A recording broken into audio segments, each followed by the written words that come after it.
Welcome to the 14th edition of Drive-Thru Review. This is the second part in the two-part Carcassonne expansion series. I'm going to be talking about traders and builders in this one. I talked about inns and cathedrals in the last one. I think both these expansions combined really complete the Carcassonne game, so to speak. Don't think you need any more expansions. Some of them are pretty silly. And I think the game definitely benefits from both of these expansions. So without further ado, let me show you a little bit about traders and builders.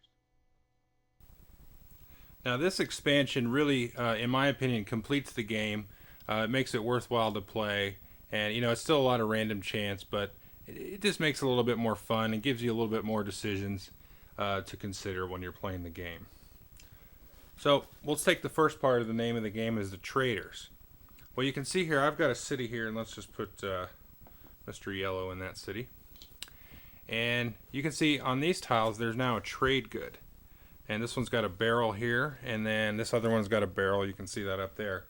Now there's three different trade goods you can see, and they've got these little chits for them. There's wheat, there's ribbon, and then there's barrels. Let me just tell you how they score at the end of the game. So whoever has the most of one particular type, so if I had these three ribbons, and that was the most, I would get 10 points. If I had the most barrels, I'd get 10 points. If I had the most wheat, I'd get 10 points. If there's a tie, everybody that has the equal amount shares the 10 points. Everybody gets 10 points. And so it's possible to get 30 points just from having the most in every trade good. Well, how do you get a trade good? Okay, well you might think, okay, Yellow owns this city, so he's going to get these barrels at the end of the game. Well, not so. What happens is, whoever finishes the city, and I'm finishing that up here, is going to get those goods, no matter who is the controller of the city. So if Yellow had just gone, and then Black came and played this tile, he would get 2 barrels. And Yellow would score the city normally and remove his pawn. So that makes it a real nice decision point to, well, do I want to finish the city, and give Yellow those points, and maybe that'll put me ahead on the trade goods that are shown on the tile. And it's a way to bait people into doing that too. Is like you build a big city and you fill it with lots of trade goods. Somebody might just come along and finish that for you. So that's kind of a nice aspect to this.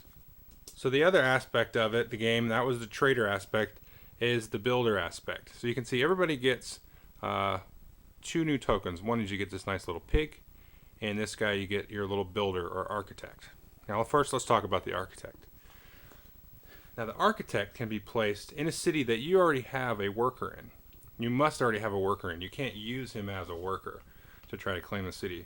But if I've got a worker in here, and let's say I place this tile right now, I put that there, I can put a builder in there. And what that means is anytime that I add on to that city, I can immediately take another turn. So if it came around to my turn again, and I put this city tile up here, like so, then I can immediately draw another tile and place it. And so lo and behold, I get that and I finish the city. Now I can't take another turn again. You can only repeat your turn once. But it's really nice to kind of help you, finish your city quicker, or help you out in general. I mean, you can see obviously how good that is to be able to play right again.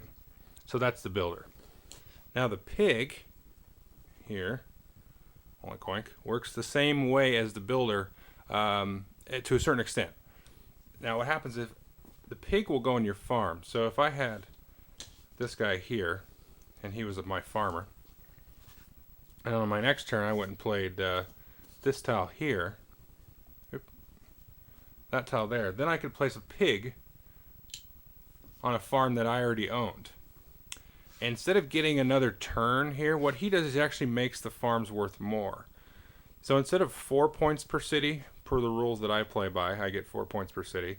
Instead of 4 points per city connected to my farm, with the pig there, if I win at the end of the game and I control this particular farm, then I'll get 5 points per city. And so that's kind of nice because the cities become really powerful, you can tell, with the cathedrals and the previous expansion, the trade goods. So the pig it helps to balance out the farms a little bit. And I think it does a fair job of it, depending on how the game goes.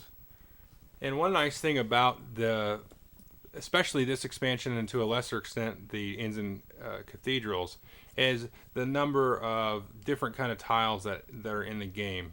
And this one has some neat ones, you know. This one shows a bridge, so it doesn't actually stop the road from going through, but but the road goes over and ends on this way. And there's a lot of more, road to city or three-sided cities and things like that that make it so you're not totally hosed the whole game. And there were a couple of situations you can get into, definitely with the base game, where you're done. There's no chance that you could finish that city ever. Or in this game, it's just like, well, there's a chance. It's still random. I may not get the tile that I would perfectly need, but that tile does exist in the bag still. Oh, and I almost forgot. The cool part about the traders and builders, it comes with this nice cloth bag, so you can just pass the bag around instead of having these stacks of tiles fall over. Because once you get all these expansions going, there is a ton of tiles, so they would easily fall over.